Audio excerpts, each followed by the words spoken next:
The Gift of Fear is an all-time classic of the self-help genre. It is full of really interesting and unexpected information on how to avoid dangerous situations, so let's dive in.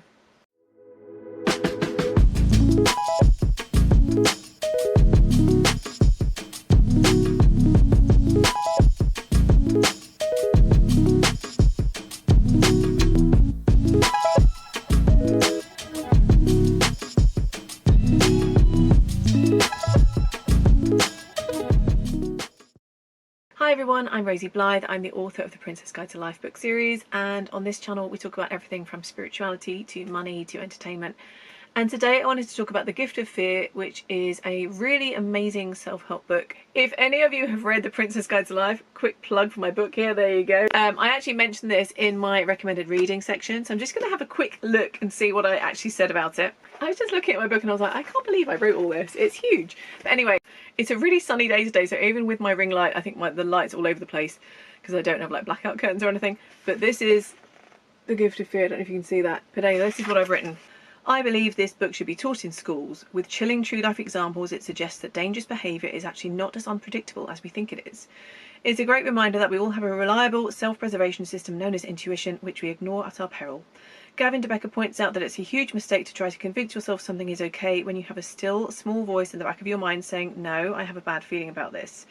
He also has a very logical, no-nonsense approach to the statistics on domestic violence. It's in the victim's power to leave rather than waiting around for the situation to change or for someone else to save her.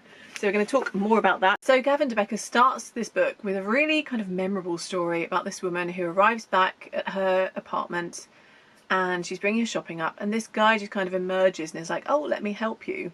And then he kind of wangles his way in like, oh, I'll help you bring the stuff in. And then he's in her apartment, and then basically the only reason that she escapes with her life after being assaulted is because she doesn't believe him when he says, I'm not going to hurt you. So Gavin talks to this woman and he kind of talks her through the clues where she kind of knew there was something up. And it's fascinating to see how our subconscious minds can pick up on things in the moment that we wouldn't be able to consciously understand until unravelling our thoughts later. So, for instance, this woman realised afterwards that she hadn't heard a door open, and this guy hadn't just gone into the building ahead of her, so where did he come from? He must have been lurking in the hallway.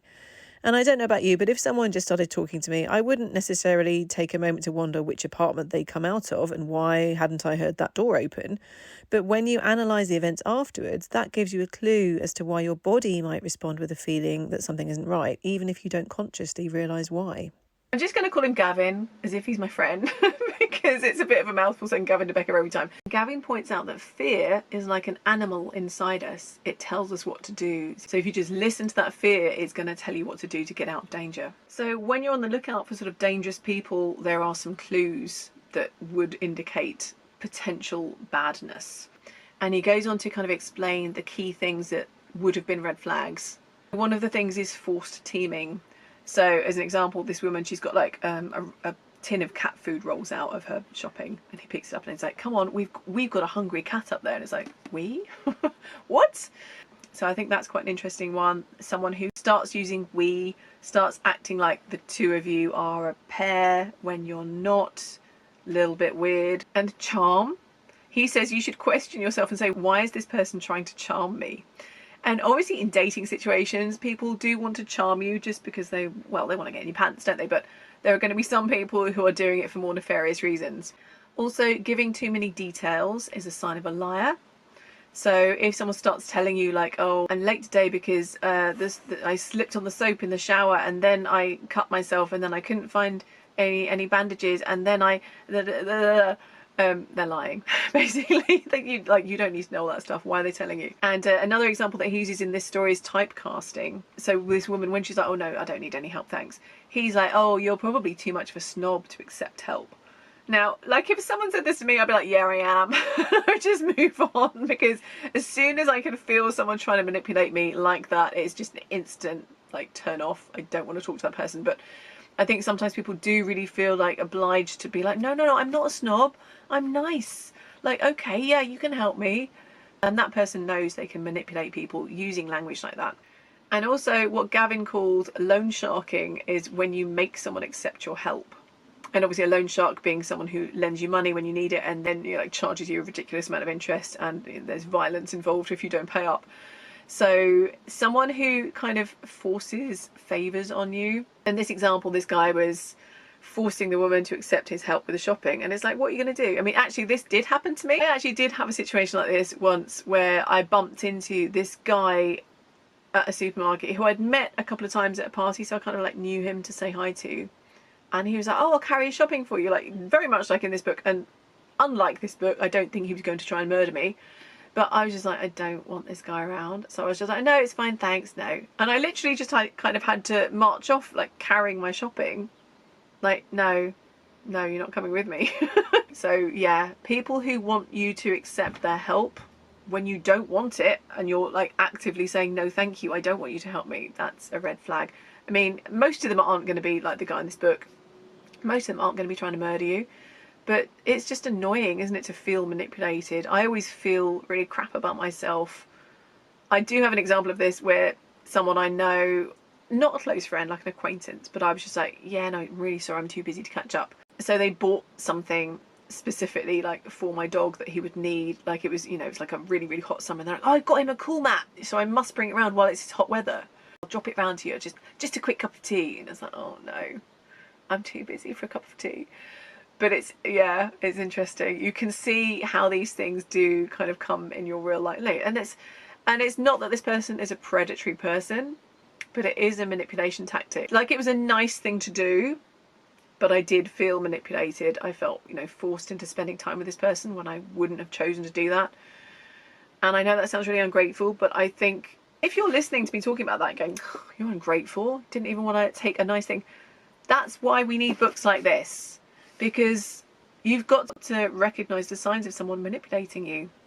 Having those voices in your head saying, oh, don't be ungrateful, that's part of it. And sometimes they are going to be doing really nice things. That's kind of what manipulation is. Also, the unsolicited promise. So in this example that he gives, the guy says, I'll just drop the bags and then I'll go, I promise. And you're like, why promising? Like, of course you would just drop the bags and go. That's weird. And lastly, ignoring the word no. And I think this is a really key one.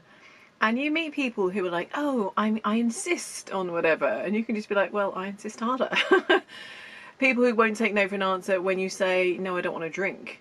And they're like, oh, well, I'll get you one anyway. You don't have to drink it. You're under no obligation. And I think we all encounter people who do this. They're not all like murderers or anything, but it is a red flag to me if someone won't accept the word no.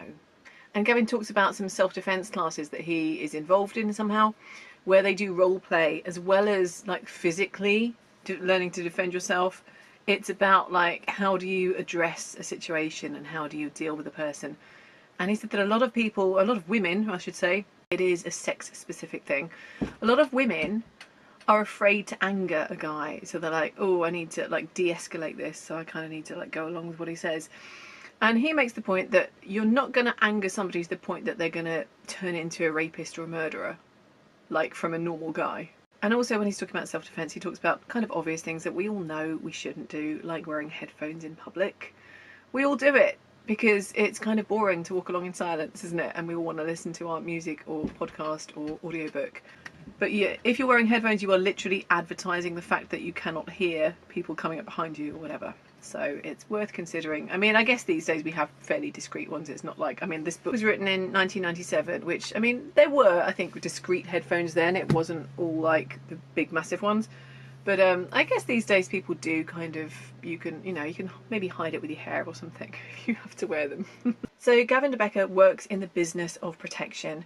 He basically does risk assessments on threats towards people, whether it's like a celebrity with a stalker or government officials or whatever. So part of Gavin's job is that he will talk to people when they are being stalked or, you know, being harassed or whatever by perhaps an anonymous person.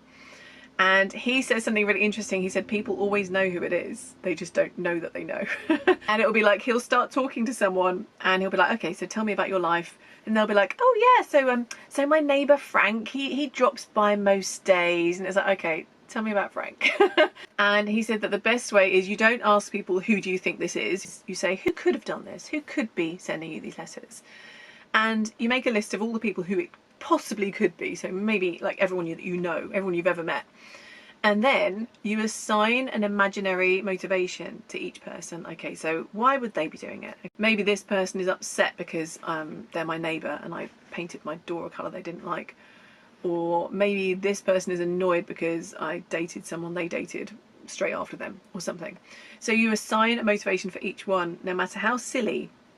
And because it takes the pressure off, because you're not trying to say, okay, I think this person did it, you're just like, oh, well, if this person did it, why would that have been? It kind of just helps you to kind of think, who could possibly be doing this?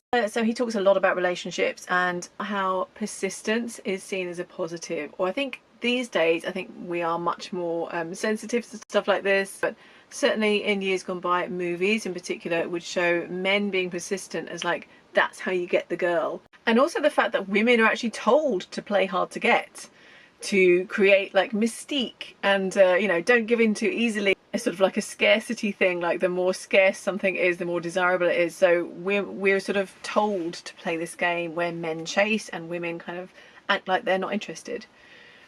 Which obviously isn't great for if there are guys who aren't very good at reading signals and can't tell if you are genuinely not interested or you're just like, oh, maybe I am, maybe I'm not, I don't know. Also, Gavin makes the point that in films, when it's a woman who's the stalker, then it's dangerous and scary.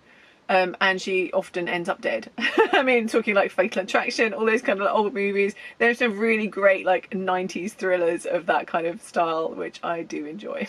So Gavin has a lot of advice about how to see the kind of patterns that predict a person might be a bit stalkery, and also how to get rid of them once they start showing their true colours. And you've got to be really clear. Don't give excuses or anything. Just like, no, I'm not interested. So he gives some really interesting advice. He says, don't change your number because they will always find the new number and then it's just like loads of inconvenience for you. What you do is to get a second phone that you use as your like main phone. So you give that number to your close friends, but you keep your old one and you just check messages. And then you just slowly kind of ease out of using the first phone. And he said, get a female friend to record the answer phone message. Don't get a male friend thinking like, oh, that'll be protective because it might just antagonize the guy more. But a female friend, so it's not your voice, so the guy isn't going to like call up in, you know, just to hear your voice. And then you just slowly ease out of using your old phone until the only person who still has that number, who still uses it, is the stalker. And then he just gets no response. And so hopefully the boredom will make him leave you alone. But he makes the point that every time you give in and make contact or allow the person to make contact with you, you're buying yourself another few weeks of harassment. So you've just got to go cold turkey on responding. And these people cannot let go of their identity and their control of a person. And that's why it's so damaging, you know, when someone does leave. That's when the danger is really at its highest point. And they will always say things like, this is the last time you'll hear from me. And it's just not true. So don't believe them. So the idea of intuition is an interesting one because I think it sounds quite feminine. Sometimes people kind of dismiss the idea as this like airy-fairy women's intuition. If it's anything to do with women, it's silly, isn't it? So men won't say intuition, they'll say gut feeling. I had a gut feeling about this. So he says intuition is always right, but we don't always interpret it correctly. Now this, I want to do a whole other video on intuition and whether we can trust it or not. So I'm going to leave that alone, but that's what Gavin says, and he is someone who knows about this stuff. So we'll just go with that for now. But yes, I think it's very interesting that we don't always know how to interpret it correctly.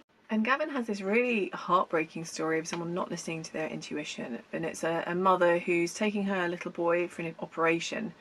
And the doctor's kind of brusque with them, but she's like, oh, okay, he's the professional. And then a voice inside her says, cancel the operation. And she talks herself out of it. And then her son dies. And it comes out that all of the other kind of hospital staff had concerns about this particular surgeon who was brusque. I suppose you can kind of logically untangle that if someone is very like rude and arrogant, it would kind of be like, okay, maybe when they do stuff, their colleagues or underlings are not going to feel confident enough to challenge them. So maybe that's why things are going to go wrong, because someone else can see that they've made a mistake and they're like, oh, if I say that, I'm going to get yelled at or whatever. So you can kind of see how, like, someone who's a surgeon who's a bit rude, you wouldn't necessarily think like, oh, well, they're not going to be very good at their job, but you can see how that could work against them. It's another very interesting fact, 100% of serial killers were abused as children. And it really is, I mean, I've sometimes gone down a kind of true crime rabbit hole and you read the Wikipedia pages of various like famous serial killers, and they're always just horrendous childhoods. So yeah, that's a sad fact. Obviously that doesn't mean that if you're abused you're going to turn out to be a serial killer, but it's just an interesting kind of statistic to keep in mind, isn't it? And there is so much more in this book. I have had to split up the video to avoid having it turn into a feature-length movie. So look out for part 2 coming soon, where we're going to dive deeper into the red flags of romantic relationships. Thank you for liking the video, thank you for subscribing to the channel, and I will look forward to seeing you next time. Bye!